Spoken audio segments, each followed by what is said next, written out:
what is this Collin Sexton, Jusuf Nurkic deal where the Hornets, and again, big theme of the draft coverage was, I think the Hornets front office is really good. That's like my take on this right now. The Hornets front office is genuinely very, very good. They get Collin Sexton and what projects potentially down the road in 2030 to be a potentially good second round pick for Jusuf Nurkic? Question mark. Who, like, honestly, like, it's not news that like Nurkic isn't always the easiest guy to be around, it feels like, for his teams. And then on top of it, like, just isn't very good anymore. What am I missing here? Because Collin Sexton is, like, at the very least good. Like, he's good at basketball. He averaged 18 points and 4 assists on 48, 41, 87 last year. There are limitations, and he's probably best coming off the bench for sure. But he's definitely good at basketball. Yeah, I mean, so I've tried to look at this from every angle. First, I don't understand why Utah had to give up a pick in this deal. Like, that makes no sense idea. To me. Like, you traded away the better player. Like, whatever. And then it's like, there's no contract, like there's no advantage contract wise. You know what I mean? Like, they're both expirings. So it wasn't even like, oh, if we're Utah, we get, Sexton has 2 years. And so we're, now Nurkic is only 1 and we have a backup center. I'm like, if you wanted a backup center, you could have got it way easier than giving up Sexton with a second round pick. I don't like this for Utah. Why is this better than not just cutting Collin Sexton? So that's what I was going to say. Second round pick. That's what I was going to say. Just get rid of him. Like, I don't know. For Charlotte, it's interesting. Like, I would bring Sexton off the bench. And if you want to, here's what I think Sexton will help the Hornets do. He will help them play competitive regular season basketball games. They will play more competitive regular season basketball games than Nurkic would have helped them play competitive regular season basketball games.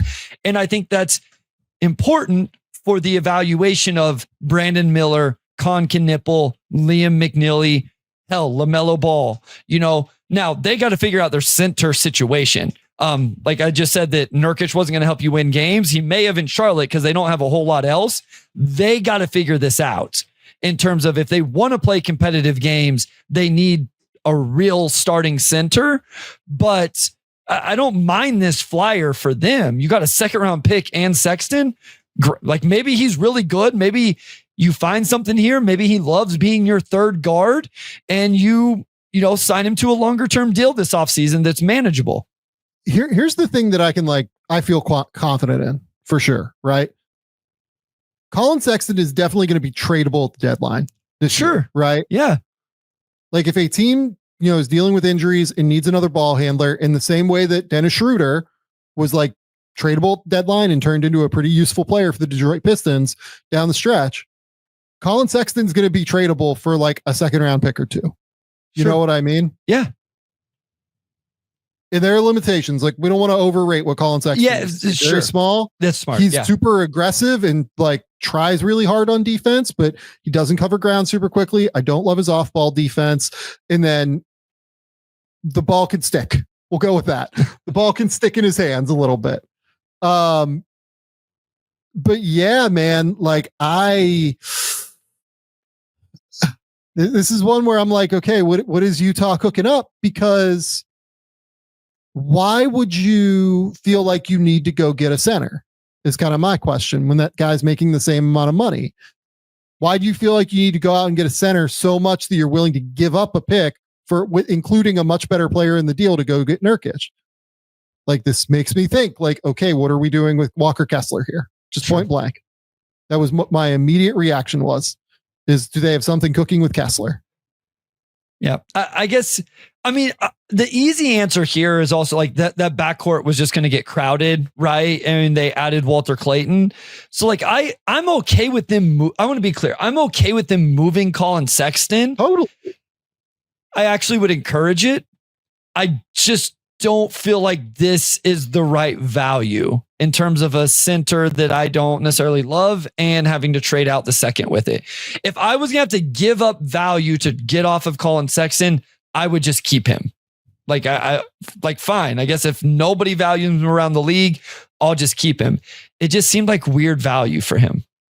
Yeah. So like, again, my question is, why aren't you just cutting him instead of giving up the second round pick with it? Like, if you really feel that way, why don't you just cut him then? But like, feeding into the next point here is they make about the same, Sexton 18.9, Nurkic 19.3. Do you know that maybe like Nurkic is more willing to take, less money in a buyout situation? Like, is Nurkic, like, if you talk to Nurkic's agents and you're like, okay, Nurkic is willing to take $5 million off of his deal to hit the open market. You know what I mean? Sure. Like, is that a thing that's there? Yeah. Could be. Is that worth a second round pick? Could be. If it's like $5 million, that's about what a second round pick costs, right? If it's a real dollar figure, I can see it, and they have 1 million of them. Like, it's whatever. But yeah, nothing about this deal on its own made sense logically. So there has to be another shoe to drop. Sure. In some way. It's just, what is that shoe? Yeah. I don't know what it is. This was very much a what? Like, what? Who's getting traded for who? And there's draft capital. Well, I was going to say, it's not even who's getting traded for who. It's, wait, where is the draft capital going? Yeah.